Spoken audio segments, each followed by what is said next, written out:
Nightly news tonight from the NBC News election headquarters.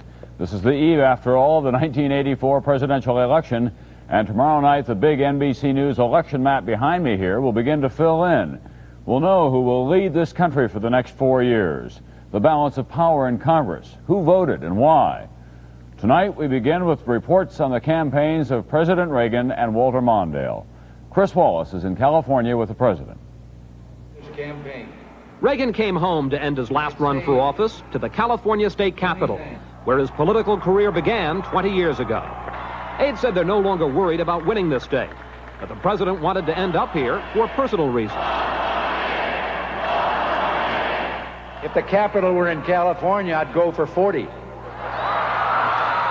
Flanked by old friends and supporters, Reagan seemed more in the mood for nostalgia than politics.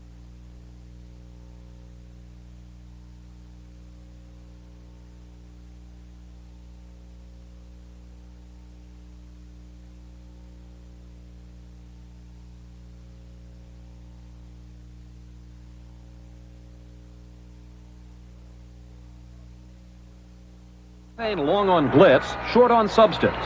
A campaign in which Reagan crystallized his differences with Mondale in a single line. He sees an America in which every day is tax day, April 15th. We see an America in which every day is Independence Day, July 4th. That combined, what Reagan advisors saw as two of their greatest advantages, the Mondale tax plan and what they called the new patriotism in the country. There were other parts to the Reagan message, linking Mondale to the Carter years and attacking him for a faint-hearted foreign policy, which the Reagan advertising people used to question Mondale's understanding of the Soviet threat. Some people say the bear is tame. Others say it's vicious and dangerous. But the real Reagan message was bigger. Starting with the China trip, then the D-Day ceremonies, even the convention movie, which showed how bravely he handled the assassination attempt, it was an effort to make Reagan a larger-than-life American hero who made the country feel good. It's morning again in America. And under the leadership of President Reagan, our country is prouder and stronger and better. Reagan strategists say it was a message that went beyond issues. One of Reagan's strengths was that he was able to speak to people's values, hopes, fears at a much more basic and an emotional level than many politicians. There is, however, a different view of the Reagan campaign, that it was cynical, manipulative, that protecting a big lead, the president offered pomp and platitudes, but never told what he plans to do the next 4 years. He certainly never told where he plans to cut spending. Take a look at the budgets I've already submitted. He never told how he plans to change the tax system. You get too specific in a campaign, sometimes you alienate people on either side of issues. There's really probably nothing to be gained politically. Go to the cars, guys. Come on, let's go. The Reagan camp also decided there was nothing to be gained by letting reporters get close to the president, where they could ask questions. Because we said you're moving down there. Briefly, after doing badly in the first debate, Reagan was accessible to the press, trying to dispel doubts about whether he was still up to the job. But the president hasn't held a formal news conference since July, and for most of this campaign, he traveled in a protective shell. Still, if Reagan stuck to his strategy this fall, it was because Mondale could never force him to change plans. And so Reagan ran the way he is governed, selling a few themes over and over with his own special charm. His basic message that the country is in good hands, a message as powerful as it was simple. Life is better. You ain't seen nothing yet. Chris Wallace, NBC News, with the Reagan campaign in California. For his part, Walter Mondale is fighting to the end, campaigning in California, Iowa, and Minnesota on this final day. Lisa Myers, who's been covering the Mondale challenge from the beginning, tonight takes us through the final hours and the Mondale themes. My fellow Americans, there's no escaping it. Tomorrow, someone's going to make history.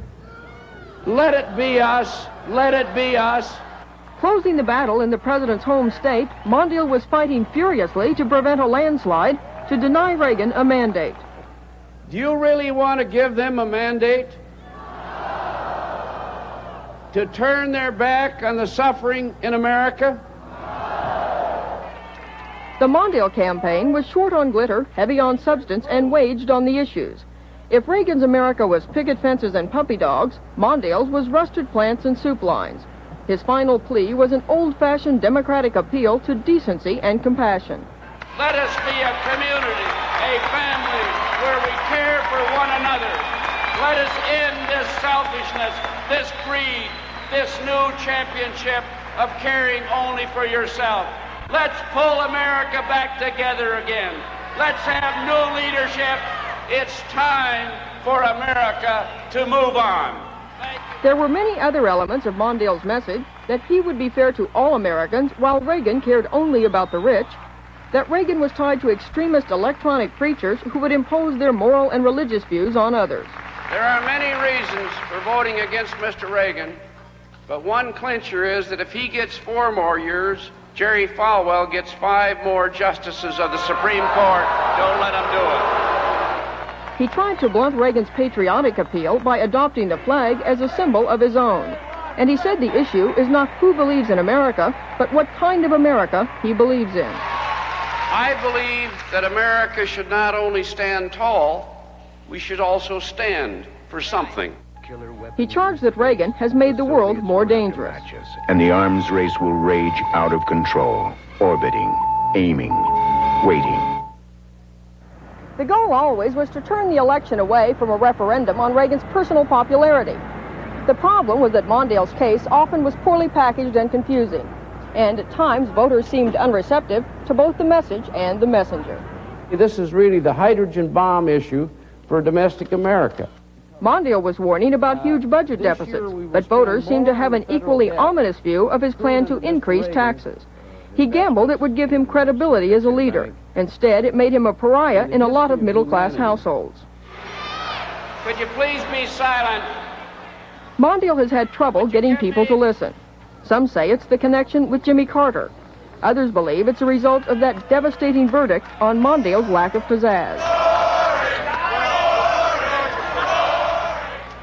The power of Mondale's appeal to the national conscience also is diluted by his renewed appeals to more parochial interests. When you needed these UDAG grants to get going down here in Charleston, West Virginia, I was there. But he says that being there is what decency is all about. It's not whether our hearts are filled with love for our country, because they are, but whether they're filled with love for our fellow countrymen and countrywomen. Win or lose, Mondale wants to be remembered as a man of dignity, strength, and compassion who fought for what he believed in. And he says he still believes Americans care about more than food on the table and a job, that the basic American values of justice, decency, and compassion aren't outdated. Lisa Myers, NBC News, with the Mondale campaign in Los Angeles. Also coming up on this program tonight, Ken Bodie with a report on the questions that will be answered tomorrow and those that won't be. And the Raiders won a big one today without scoring a touchdown. The Supreme Court, in effect, okayed their move to Los Angeles. For active women with a minor bladder control problem, there's now the safe, sure, secure protection of Depend Shields. It's not like a feminine pad, because it's made for my problem. Depend Shields are specially designed for wetness protection. They're soft, lightweight, form-fitting, with an absorbent fold and waterproof backing. With Depend Shields, I don't worry anymore. Oh, wait! Safe, sure, secure. Depend Shields. You know when Dad got his first Oldsmobile? When? 38 years ago. That's when they invented the wheel. Wise guys. We love our new Olds Delta 88. It's got a huge trunk and so much room and luxury, we can ride all day without ever feeling cramped. Yep, I keep saying it. The Delta 88 is the family car that didn't forget the family. There is a special feel in an Oldsmobile. Norelco Rototract, the shaving machine that challenges the world. Every blade, every electric, in closeness, comfort, speed, and performance. Only Norelco holds a charge up to 3 times longer than any leading razor. Only Norelco packs 3 floating heads with a patented twin-action shaving system. Get it? And like it, or get your money back. Remember, only a Norelco performs like a Norelco. The two vice presidential candidates wound up their campaigns in their home states today. Geraldine Ferraro in New York saying this campaign opens the doors to women for greater opportunities in national politics. George Bush in Texas shouting to crowds, "Keep America on the move." Before arriving in New York, Ferraro addressed a huge crowd in Pittsburgh. And when the crowd chanted, "We're going to win," she answered, "You bet we are." She also said, "If we want a caring America, vote for Mondale."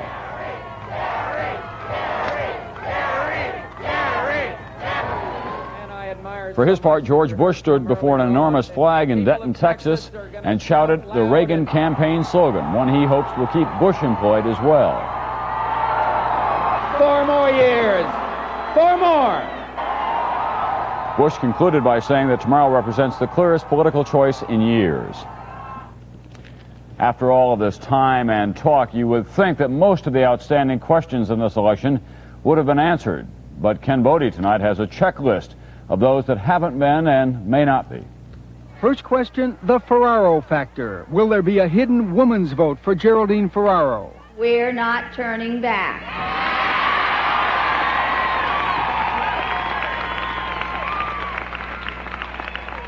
It's a new world. Women can do anything. What about the Jews? Usually Democrats. This year they warned the Democratic Party about getting too close to Jesse Jackson.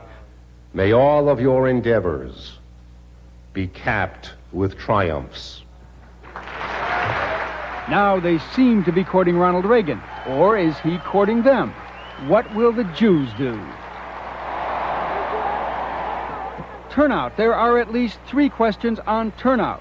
Mondale keeps saying he feels something out there. Polls don't vote, people vote, and you're going to pick your own president. He thinks wavering Democrats are coming home. Are they? What about black and Hispanic voters? They're difficult to poll. They turned out in huge numbers for Jesse Jackson. Registration numbers are very high. But will they vote?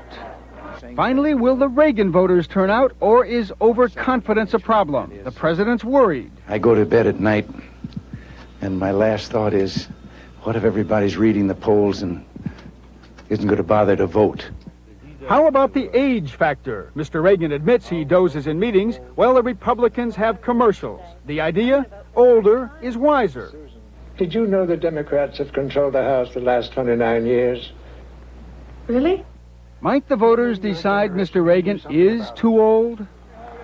What about coattails? Reagan and Bush are trying to translate their huge lead in the polls into more Republican seats in the House and the Senate. All of us need Ray Shammy in the Senate. And Republicans, in their commercials, are asking what they think is a tough question. Howell Heflin, why do you support Walter Mondale?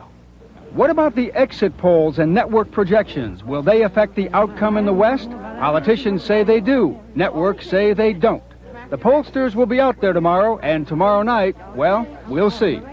The biggest question of all, are the pollsters maybe, just possibly, dead wrong? Can't happen, you say? Mondale carrying that newspaper, that's just wishful thinking? Well, remember this? The latest political opinion polls indicate that Walter Mondale could be on his way to a record-setting victory. That was just one day before Gary Hart swamped Mondale in New Hampshire. One last question. Will the American voters re-elect President Reagan and at the same time send to Washington members of the House and Senate who vow to vote against his programs? They have in the past. Can it be that they just don't want the same crowd running everything? Ken Bodie, NBC News, San Francisco. Attorney General William French Smith announced today that more than 350 federal observers will be stationed at polling places in Alabama, Georgia, Mississippi, and North Carolina tomorrow to be sure that there is no racial discrimination.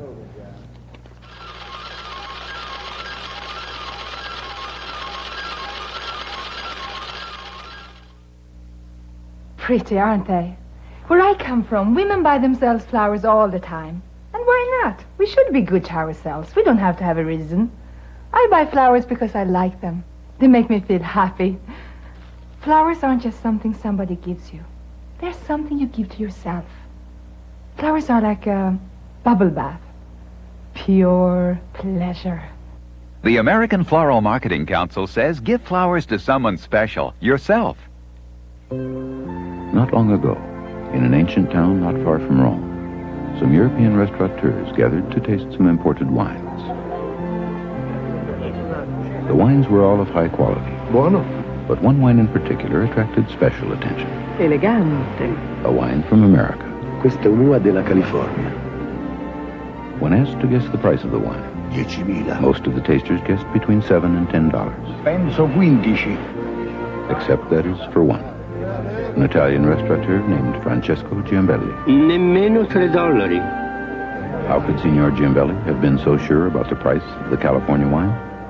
Because the wine the tasters chose that day Gallo, per was favore. the same wine he'd chosen years ago for his own restaurant in New York. The best liked white wine ever made in America, the Chablis Blanc of Ernest and Giulio Gallo. From Ernest and Giulio Gallo, all the best. Raiders won National Football League nothing. The U.S. Supreme Court today gave the Los Angeles Raiders and other teams a victory by doing nothing about the Raiders' move from Oakland to Los Angeles. The court refused to consider the NFL's challenge to the move, and Carl Stern reports tonight this decision may mean a loss of power for other leagues in other sports as well. 2 years ago, when the Raiders moved to Los Angeles, owner Al Davis not only defied opposing owners, but he sued the National Football League for blocking the move 2 years earlier. Davis claimed the NFL rule requiring approval before a move of 3/4 of the other clubs violated the antitrust laws. Since then, the Raiders have won a Super Bowl and an award of more than $34 million in damages. In a separate suit, the Los Angeles Coliseum won $14 million for lost profits during the delay. Both those penalty calls were left standing today by the U.S. Supreme Court to the Raiders' delight. It means that the National Football League has come to the end of the line in trying to enforce unlawful rules. By implication, today's action means that the leagues that govern professional soccer and basketball and hockey would also be powerless to prevent owners from moving their teams. Only baseball is specifically exempt from the antitrust laws. The move of the San Diego Clippers to Los Angeles seems beyond challenge after today's action, and the threatened move of the St. Louis Blues to Canada and the departure of the Baltimore Colts to Indianapolis in dark of night, though the NFL vowed to keep on fighting.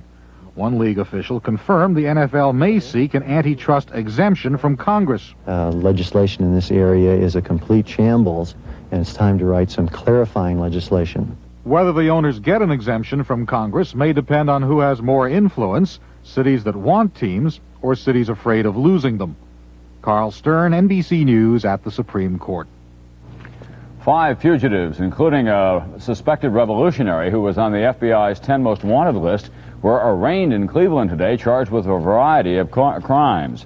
They were living in a quiet neighborhood until the police found out. Raymond Levasseur, who was on the most wanted list, he and his wife and another suspect were sought for the 1981 killing of a New Jersey state trooper. That murder touched off one of the biggest manhunts in years. The knitters won one today. Those are the people in New England who make hats and sweaters and mittens, and they have been fighting to work at home. Well, today the U.S. Labor Department said they can, as long as the companies that they work for get a government certificate. The new rule was published in the Federal Register, but Republican Senator William Cohen of Maine, who's running for re-election, beat the Labor Department with his own announcement.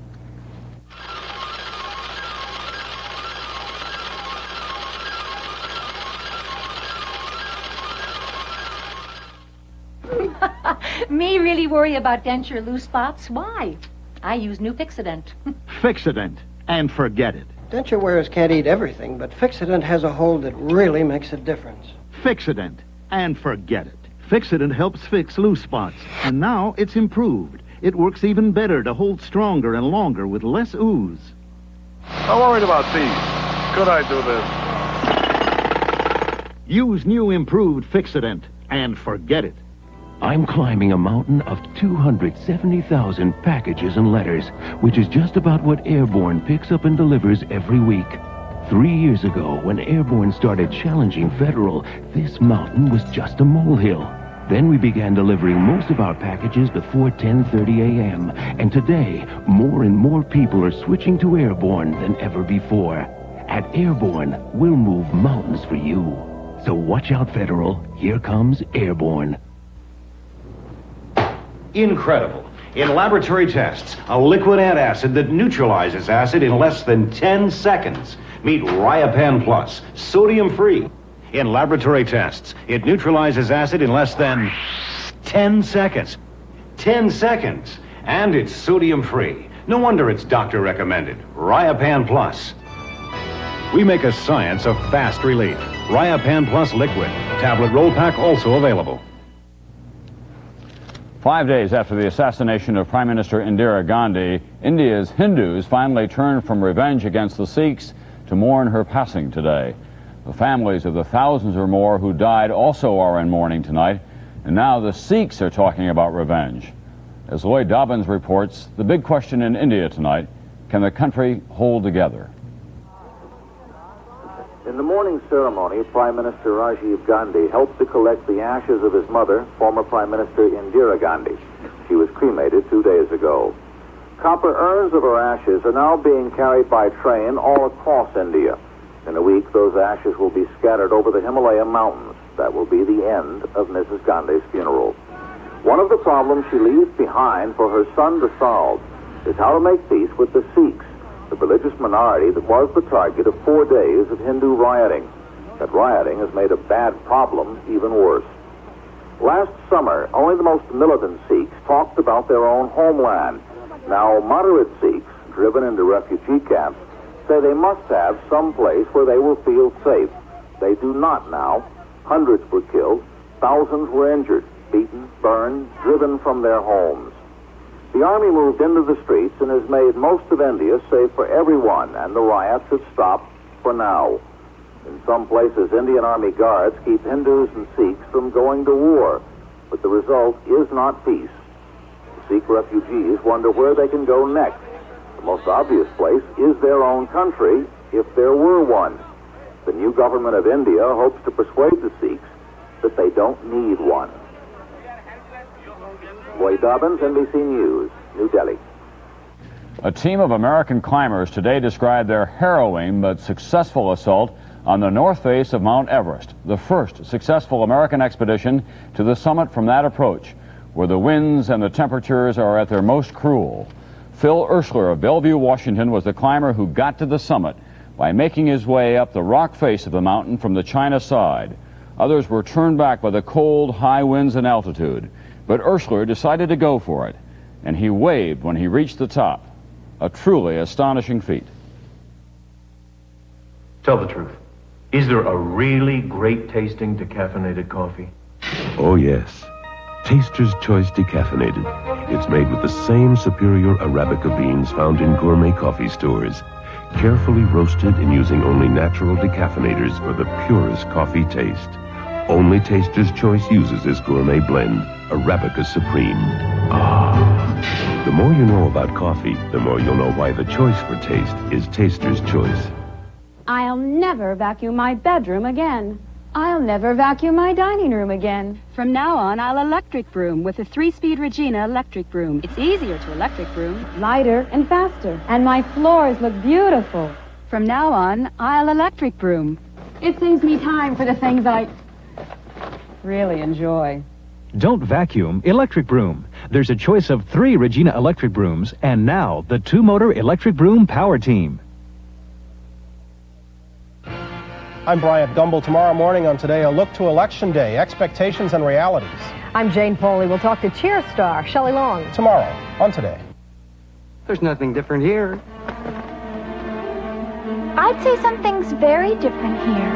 That something is Kellogg's Fruitful Bran.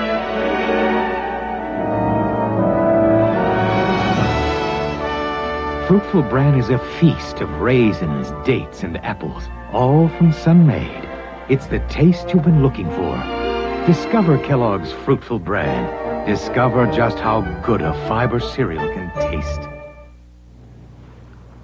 Some of the people who keep track of these things believe there's a good chance that the voter turnout will be up tomorrow after dropping steadily since 1960. Even if turnout is up this time, a good many people still will not vote, perhaps as many as 80 million altogether. That's nearly half of those eligible. John Hart tonight with some of the non-voters and their reasons. The Lord is my shepherd. I have everything I need. He leads He lets me rest in fields of green grass. While Mrs. Aline Neal was home last week trying to improve her 6th grade education with a reading tutor. Her 2 boys were at school in Spartanburg County, South Carolina, voting in the presidential election.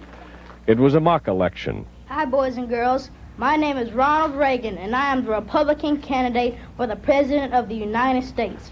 They voted.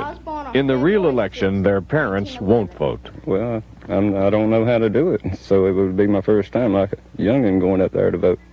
They don't care for poor people, in my opinion. I don't think they do. The biggest block of non-voters is, like the Neal family, at the low end of income and education. There is no racial pattern. Thomas and Norma White of Harlem are in the same block of 40 million adults who feel excluded financially and educationally and don't vote. They promise you they're going to do this and that for the rich and the poor, and then when they get in office, they mainly do for the rich. Joining them on the sidelines are as many as 20 million who are doing all right economically, but who got turned off and dropped out. The political system is structured in such a way that it is for the politicians rather than for the people. I'm disgusted with the political situation, really disgusted. One vote seems like the same vote for either one. Another 12 million non-voters are the non-starters, the ones in their late teens or early 20s who've barely entered workaday life, let alone politics, and don't care. It just don't make no difference to me, I guess. I don't know. I don't care. I'm not a political person. I never have been and I never will be. The feeling runs through the entire population of 80 million non-voters. The bottom line is that for people who don't vote, they don't believe that their ballot will make a difference. The one block of non-voters that might be tempted are in the non-political middle class, like the Waite family of Dorset, Vermont. Janet and her daughter own horses. Bruce owns a logging business.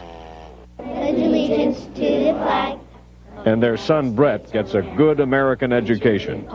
But the family is preoccupied with being a family. We don't think about politics like some people do. Who does think about politics? Politicians. Well, I would vote if I just happened to be around the polls and stuff like that. But generally, any good day we got, we working. People have got to believe that their vote matters, and that their vote will make a difference, and that their society will be better because of their vote. And I don't think that real sense of hope exists right now. The privilege works both ways, to vote and not to vote. And the question remains open as to where the non-voting begins, the people failing the system, or the other way around. John Hart, NBC News, Dorset, Vermont. That's nightly news for this Monday night before the election. Tonight at 11:30, 10:30 Central Time, I'll be back here with Roger Mudd and John Chancellor and the rest of the NBC News team for an Election Eve special report. Until then, good night from all of us at NBC News, including our map.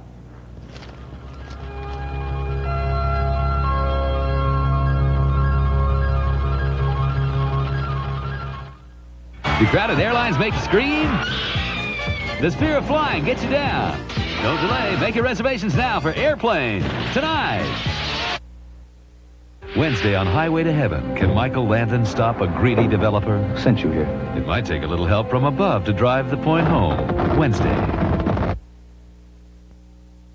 Coming up next on The Scene at 6, a Channel 4 poll shows how voters in the 6th District feel about the paternity suit issue. And a record number of newly registered voters is expected to turn out at the polls tomorrow. Also on The Scene at 6, a Tennessee State prison parolee is wounded during a robbery attempt in Clarksville. And we'll begin our series on clinical death, till death do us part. These stories and more news coming up next on The Scene at 6. I used to have to quilt all summer to keep myself warm in the winter. But not anymore. Thanks to the Carrier boys. They know their stuff. They told me that the Nashville Gas Company would finance my Carrier gas furnace. And finance it they did. And the monthly payments are